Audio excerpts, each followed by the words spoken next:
Pinupuri ka namin, O Diyos, Ama, Anak, at Espiritu Santo. Salamat, Ama, na ibinigay mo sa amin si Jesus na iyong anak, na namatay para sa aming kasalanan, iyong muling binuhay, iniakyat at iniluklok sa iyong kanan sa langit.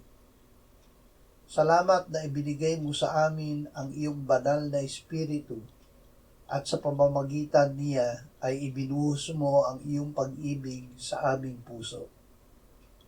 Ama, ang buhay na walang hanggan ay nasa iyong anak. Salamat na dahil siya ay nananahan sa amin sa pamamagitan ng Espiritu Santo, kami ngayon ay may buhay na walang hanggan. Amen.